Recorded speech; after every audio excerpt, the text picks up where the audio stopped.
ये जो press conference आपने किया था, इसका क्या उद्देश्य था, क्या मामला था ये? 30 तारीख में हमारी श्री आदर्श धार्मिक रामलीला कमेटी सेक्टर 30 संजय नगर के तत्वाधान में लीला का आयोजन 30 तारीख से शुरू हो रहा है, जो इसीलिए वार्ता ये बुलाई गई थी। 30 तारीख में हमारा प्रारंभ होगी लीला, 5 तारीख में श्री राम बारात निकाली जाएगी और 12 तारीख को राम दशहरा है, 14 तारीख को समाप्त है। इसलिए ये प्रेस वार्ता आपको जानकारी देने के लिए हम लोगों ने बुलाई। तो ये इसमें विघन जो लोग कर रहे हैं, जो ये रामलीला में महाभारत का मंचन करने की तैयारी कर रहे हैं, ये कौन लोग हैं? ये देखिए, लगभग 3,86,000 रुपए का गमन इन लोगों ने, मैं अब तक तो मैं बोला नहीं, 3,86,000 रुपए का इन लोगों ने गमन किया हुआ है और इन्हें डर है कि संजीव चौधरी के रहते हुए वो गमन का खुलासा हो सकता है। तो उस डर के मारे केवल ये लीला को रोकने के लिए आए हुए हैं। ये विरोध कुछ नहीं है, शासन ने हमें परमिशन दी है, प्रशासन शासन की परमिशन हमें मिली हुई है। पार्षद पप्पू नागर जी के नेतृत्व में ये लीला होगी और इन लोगों ने इतना आतंक मचा रखा, माँ बहन की गालियां, पूरे सेक्टर 23 में पूरा माहौल खराब कर दिया इन्होंने। वहां झूले वाले को आज गालियां बकी, एक दिन पूरी रामलीला कमेटी को सदन में गालियां बकी इन लोगों ने, उसकी हमने FIR करा दी है, फर्जी एफिडेविट हमारे इन्होंने लगा दिए। तो ये बिल्कुल आतंकित करना चाहते हैं, आतंकित करके और ये सेक्टर 23 का माहौल खराब करना चाहते हैं। इनका केवल यही मकसद है और कोई इनका कोई मकसद नहीं है। ये कौन लोग हैं ये? देखिए, ये और आज भी जो है ये प्रेस में हमारी एक प्रेस बुलाई हुई और इनका इतना इन्होंने खौफ पैदा कर रखा है कि मैं झूले वाले रामलीला सब इनसे डर रहे हैं सब लोग। हमने एक ये शांति में यहाँ अलग से एक प्रेस बुलाई थी अपनी बात रखने के लिए। अगर इनको कोई परेशानी है, इनको कोई दिक्कत है तो अपनी एक प्रेस वार्ता बुलाए और उसमें करें, लेकिन ये बिल्कुल निहायत गुंडई पे उतारे हुए हैं, मारपीट पे कुछ भी कर सकते हैं, हो सकता है ये गोली भी मार दें किसी में। ये कोई बहुत बड़ी बात नहीं है। आज ये प्रेस ने देखा माहौल इनका, इसमें वो लोग हैं जिनके ऊपर मुकदमे दर्ज हैं, वो लोग इसमें आए हुए हैं जिनके ऊपर 360 और कितने ही मुकदमे दर्ज हैं। और मेरे ऊपर जहां तक ये आरोप, मैं ही बता देता हूं, आप तब तक सवाल करो, मेरे ऊपर ये आरोप लगा रहे, वो पुराने मुकदमे, जो 10 साल पुराना मुकदमा था, फर्जी मुकदमा था, मेरी बहन का दहेज का मुकदमा था, उस मुकदमे को 10 साल से आज लिए घूम रहे, जिसकी 10 साल पहले खत्म हो गया, वो मुकदमा ही नहीं चला, वो चला ही नहीं, वो झूठी थी, पुलिस ने उसको झूठ माना। इन लोगों ने ऐसा माहौल बना दिया है कि आए दिन झूठी एप्लीकेशन देके कहीं ना कहीं से दबाव से फर्जी मुकदमा दर्ज करा देते हैं मेरे ऊपर। अभी पीछे पूर्व में भी एक मनोज वर्मा नाम का, उसने फर्जी मुकदमा मेरे ऊपर कराया, लेकिन मैं फिर भी भगवान को आस्था मानते हुए मैंने अभी तक उसके ऊपर मानहानि का मुकदमा नहीं किया। पुलिस ने माना कि वो फर्जी था, झूठा था, षड्यंत्र के तहत मुकदमा दर्ज कराया, क्योंकि ये मनोज वर्मा मेरे घर के सामने रहता है।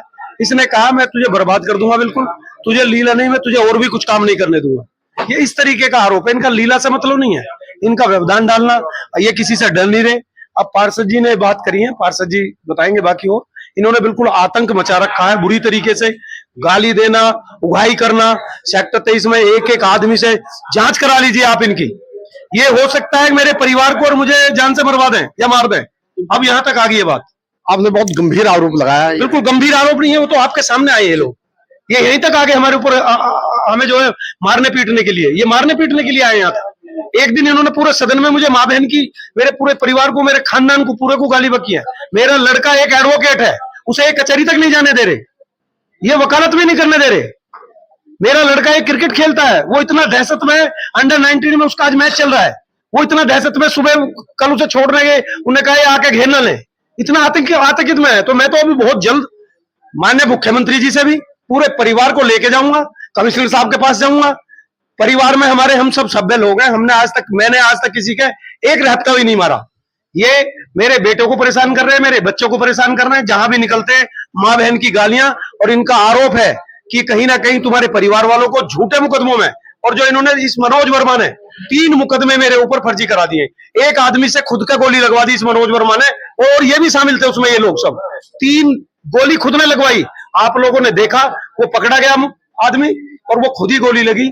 अगर मैं आरोपी होता तो क्या पुलिस मुझे बाहर छोड़ देगी? ये तो आप भी जान रहे हैं। लेकिन ये लोग बर्बादी की कगार पे हैं। मुझे बिल्कुल आशंका है इनसे कि मेरे परिवार को ये जान से मार सकते हैं या मेरे साथ कोई भी अनहोनी ये कर सकते हैं। अब पार्षद जी, आप एक लोकप्रिय जनप्रतिनिधि हैं, लेकिन आपके रहते हुए ये सब हो रहा है, तो आपने इन लोगों को समझाया नहीं? देखिए, ऐसा है, इनका जो विवाद चल रहा था अब से पहले तो इनका विवाद चल रहा था रजिस्ट्रार साहब के यहाँ पे। ठीक है, कानून की लड़ाई हर आदमी लड़ता है, सबका अधिकार है।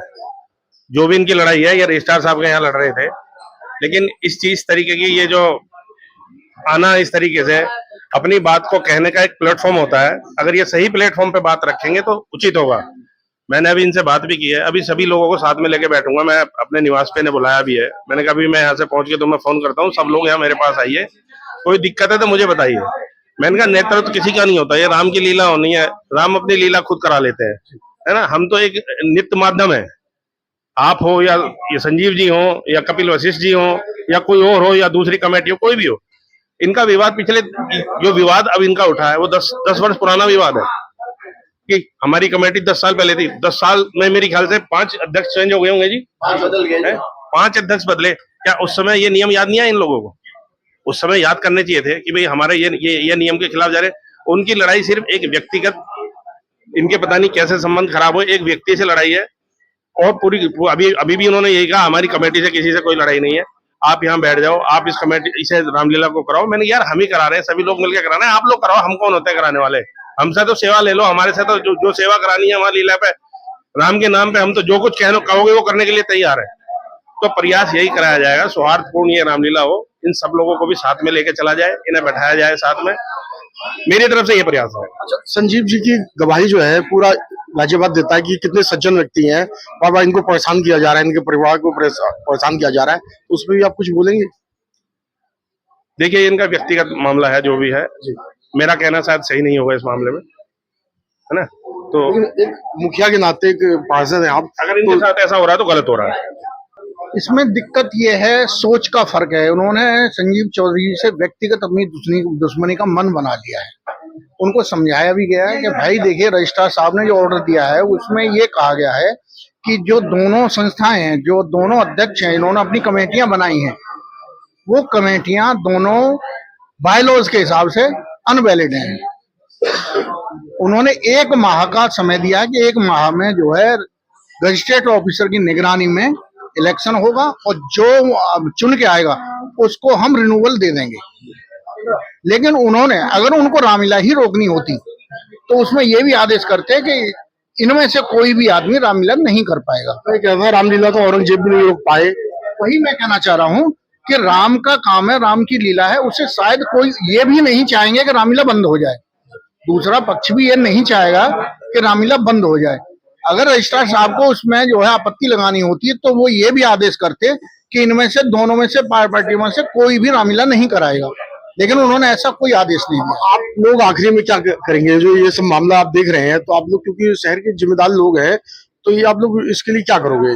अब देखो, पार्षद जी ने कहा है, आप लोग सब इकट्ठे होंगे, यहाँ से वहां जाके बात करेंगे, आपस में समझाएंगे, क्योंकि ये राम की लीला है, उनकी भी है, हमारी भी है, सबकी है, सब मिलके रामलीला कराएंगे। जो मेरी बातें इस विवाद को खत्म करें। सारी छोटी छोटी बातें हैं, सामंजस्य बैठ जाएगा हम लोगों का, है ना, अगर हम बैठ के बातचीत करेंगे। क्योंकि अभी तक ना ऐसी जरूरत हम समझ नहीं रहे थे, हम सोच रहे थे कि कानूनी लड़ाई लड़ रही है, लड़ने तो सबका अधिकार है ना। रजिस्ट्रार के यहाँ लड़ाई चल रही थी, रजिस्ट्रार साहब ने अपना फैसला सुना दिया कि 1 महीने में हम चुनाव कराएंगे।